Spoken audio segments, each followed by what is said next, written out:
Hi everyone, welcome to my channel. ఈరోజు అయితే నేను చికెన్ సాసేజ్ పిజ్జా ఎలా చేసుకున్నానో చూపిస్తాను. అది కూడా ఓవెన్ లేకుండా తవా పైన చేసుకున్నాను. చాలా ఈజీగా చేసుకోవచ్చు, చాలా టేస్టీగా కూడా ఉండింది. మనకి సాసేజెస్ అనేవి షాపుల్లో దొరుకుతాయి, తెచ్చుకొని చేసుకోవచ్చు. ఇక్కడ వచ్చేసి నేను ఒక బౌల్ తీసుకొని గోరువెచ్చని నీళ్ళు తీసుకున్నాను.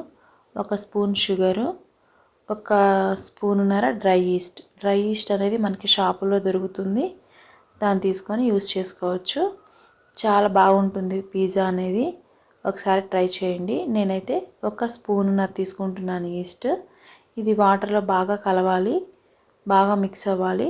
షుగర్ కూడా కరిగిపోవాలి. ఎటువంటి బబుల్స్ లేకుండా ఈస్ట్ అనేది చక్కగా కలుపుకొని ఒక 10 మినిట్స్ మనం పక్కన పెట్టేసుకున్నాము అంటే ఈస్ట్ ఫార్మేట్ అవుతుంది, బాగుంటుంది. ఇక్కడ నేను చిన్న బౌల్లో తీసుకున్నాను, కొంచెం పెద్ద బౌల్లో తీసుకుంటే బాగుండేది. ఇలా కలిపి నేను మూత పెట్టేస్తే ఒక 5 మినిట్స్లో మొత్తం ఈస్ట్ అనేది ఫార్మేట్ అయ్యి బయటకు వచ్చేసేసింది. తర్వాత నేను మళ్ళీ బౌల్ని చేంజ్ చేసుకున్నాను. మీరు కూడా కొంచెం పెద్ద బౌల్లో కలుపుకోవడానికి ట్రై చేయండి. అది కలిపిన తర్వాత ఒక బౌల్ తీసుకొని మైదా వచ్చేసి ఆ కప్పున్నర తీసుకున్నాను. మినిమం 200 గ్రామ్స్ ఉంటుంది మైదా. దీనిలోకి నేను రుచికి సరిపడా కొంచెం సాల్ట్ తీసుకొని ముందుగా కలుపుకోవాలి. ఇలా కలుపుకోవడం వల్ల ఏంటంటే సాల్ట్ అనేది చక్కగా అంతా పడుతుంది. ఇలా కలుపుకున్న తర్వాత సాల్ట్ని మనము ఈస్ట్ని దీనిలో వేసుకోవాలి. డ్రై ఈస్ట్ని మనం వాటర్లో కలుపుకున్నాం కదా, చూడండి చాలా బాగా అయింది. అది ఫర్మెంట్ అయింది. దీనిలో వేసేసుకొని కలుపుకోవాలి. మనకి నీళ్ళు కనుక సరిపోకపోతే కొంచెం గోరువెచ్చటి నీళ్ళలో వేసుకుంటూ ఆ పిండిని కలుపుకోవాలి. మరీ లూజ్గా కలుపుకోకూడదు, మరి గట్టిగాను కలుపుకోకూడదు. ఒక మీడియం లాగా కలుపుకోవాలి.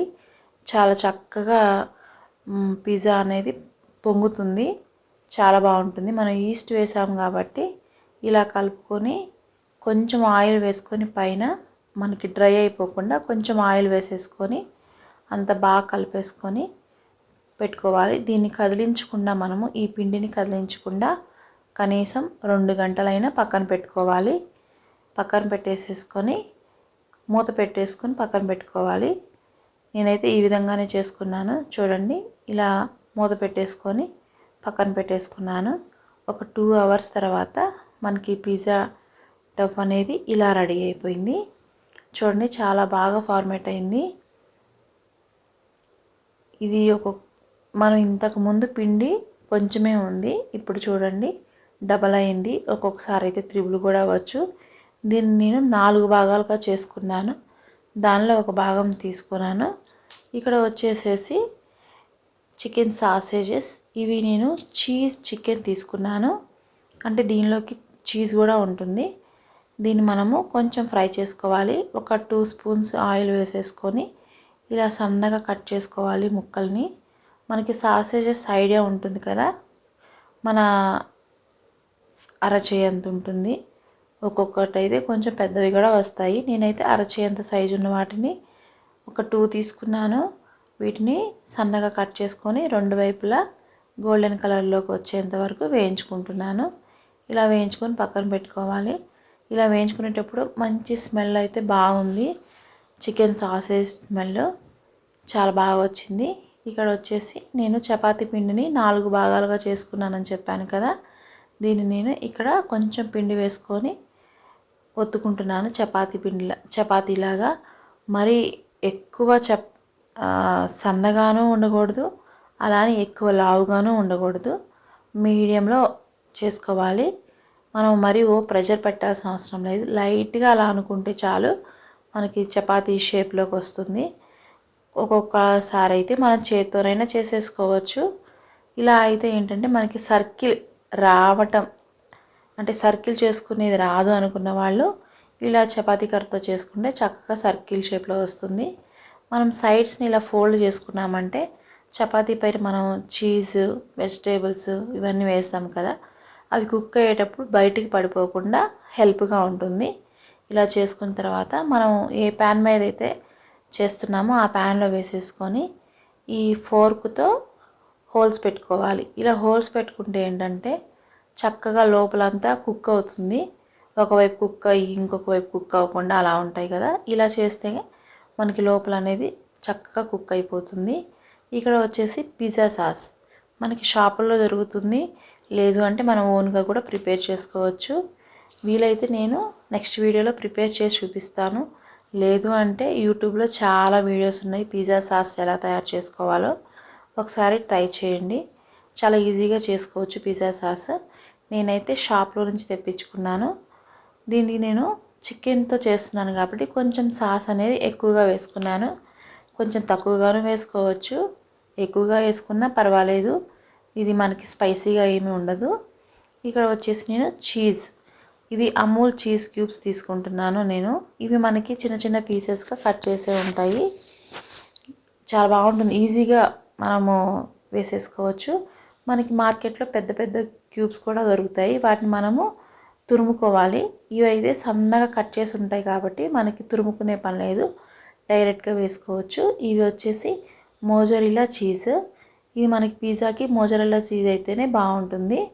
మిగతా చీజెస్ కూడా దొరుకుతాయి, వాటికంటే ఇది చాలా టేస్ట్గా ఉంటుంది, బాగుంటుంది. ఇక్కడ నేను ఆనియన్స్ వేసుకుంటున్నాను. ఆనియన్స్, క్యాప్సికము నేను వెజిటేబుల్స్లో యూజ్ చేస్తున్నాను. మీకు టొమాటో ఇంట్రెస్ట్ ఉంటే టొమాటో కూడా యూజ్ చేసుకోవచ్చు. నేను ఆల్రెడీ టొమాటో సాస్ వేసాను కాబట్టి నేను టొమాటోస్ యూజ్ చేసుకోవట్లేదు. క్యాప్సికంలో కలర్స్ ఉంటాయి, ఆ కలర్స్ని కూడా యూజ్ చేసుకోవచ్చు మనం. గ్రీన్ కలర్, రెడ్, ఎల్లో అని. నేనైతే గ్రీన్ కలర్ ఒకటే యూజ్ చేస్తున్నాను. ఇవన్నీ వేసుకున్న తర్వాత చికెన్ సాసేజెస్, మనం ఫ్రై చేసి పెట్టుకున్న చికెన్ సాసేజెస్ని కూడా వేసుకున్నాము అంటే బాగుంటుంది. ఇవి నేను కొంచెం ఎక్కువగానే వేసుకున్నాను. అది మన ఇంట్రెస్ట్, అది కొంచెం ఎక్కువగా అయినా వేసుకోవచ్చు, తక్కువగా అయినా వేసుకోవచ్చు. మనకి రెస్టారెంట్ స్టైల్లో బాగా వస్తుంది. ఇప్పుడు మనము డొమినోస్లోను, పిజ్జా హట్లోను వాటిలో టేస్ట్ చేస్తాం కదా, వాటికంటే కూడా మనకి మంచిగా అనిపిస్తుంది. ఎట్లయినా మనం ఇంట్లో హోమ్ మేడ్ కదా, మనం చేసుకున్న దానికేను దానికి చాలా డిఫరెంట్ తెలుస్తుంది. ఇక్కడ నేను వచ్చేసి బ్లాక్ ఆలివ్స్ తీసుకుంటున్నాను. ఇవి మనకి షాప్లో దొరుకుతాయి ఆలివ్స్. వీటిలో 2 టైప్స్ ఉంటాయి, బ్లాక్ ఉంటుంది, గ్రీన్ ఉంటుంది. రెండు బాగానే ఉంటాయి. నేను బ్లాక్ కలర్ తీసుకున్నాను. మనకి పిజ్జా మీద పెట్టుకున్నప్పుడు చూడటానికి బాగుంటుంది అని చెప్పేసి. టేస్ట్ ఒకేలా ఉంటాయి రెండూను. నేను గ్రీన్ కూడా ట్రై చేశాను, ఇప్పుడు బ్లాక్ కూడా ట్రై చేస్తున్నాను. టేస్ట్ అయితే ఒకేలాగా ఉంది, బాగుంది. ఇవి పిజ్జా పైన చూడటానికి బాగుంటుందని చెప్పేసి నేను బ్లాక్ తీసుకున్నా. రెండు ఒకటే, మీకు ఏది అందుబాటులో ఉంటే అది ఒకసారి ట్రై చేయండి. ఇవన్నీ చక్కగా పేస్ట్ చేసేసుకొని అన్నీ రెడీ చేసుకొని స్టవ్ మీద పెట్టేసుకోవటమే. మనకి ఓవెన్లో చేసిన దానికను తవాలో చేసిన దానికి చాలా ఫాస్ట్గా అయిపోతుంది. తవాలో అయితే, ఓవెన్లో అయితే మనకు కనీసం 30 మినిట్స్ 35 మినిట్స్ కూడా ఉంటుంది ఓవెన్ని బట్టి. నాకైతే ఓవెన్లో కూడా నేను చేసుకున్నాను, నాకైతే 35 మినిట్స్ అలా పట్టింది. ఈ తవాలో చేస్తే నాకేంటంటే చాలా అంటే చాలా తక్కువ టైంలో 10 మినిట్స్లో నాకు కుక్ అయిపోయింది పిజ్జా అనేది. చాలా ఫాస్ట్గా అయిపోయినట్టు అనిపించింది. అందుకే చెప్తున్నాను, చాలా ఫాస్ట్గా చేసుకోవచ్చు, చాలా ఈజీగా చేసుకోవచ్చు. టేస్ట్ అయితే చాలా బాగుంటుంది, చాలా టేస్ట్గా కూడా వచ్చింది. ఈ స్టవ్ వెలిగించేసేసుకొని మనము ఆ ప్యాన్ని దాని మీద పెట్టేసుకొని పైన ఒక మూత పెట్టుకోవాలి. మూత పెట్టుకున్నామంటే ఒక 10 మినిట్స్ పిజ్జా రెడీ అయిపోతుంది. పిల్లలకి ఫాస్ట్గా ఈవినింగ్ టైంలో చేసుకోవటానికి చాలా బాగుంటుంది. ఒకసారి చూడండి, 10 మినిట్స్ అయిపోయింది, పిజ్జా కూడా రెడీ అయిపోయింది. చూడండి, చీజ్ అంతా మెల్ట్ అయిపోయింది, పైన అంతా వెజిటేబుల్స్ కుక్ అయిపోయాయి. పిజ్జా అయితే రెడీ అయిపోయింది, చాలా టేస్ట్గా వచ్చింది. నేను మా పిల్లలు బాగా ఎంజాయ్ చేశాము. మీకు కూడా నచ్చితే ఈ వీడియో లైక్ చేయండి, నా ఛానల్ని సబ్స్క్రైబ్ చేసుకోండి. చాలా టేస్టీగా చికెన్ సాసేజ్ పిజ్జా అనేది రెడీ అయిపోయింది. దీన్ని మేము చిల్లీ ఫ్లేక్స్తోనూ మిక్స్డ్ హెర్బ్స్తోనూ సర్వ్ చేసుకున్నాం. టేస్ట్ అయితే చాలా బాగుంది. Thank you.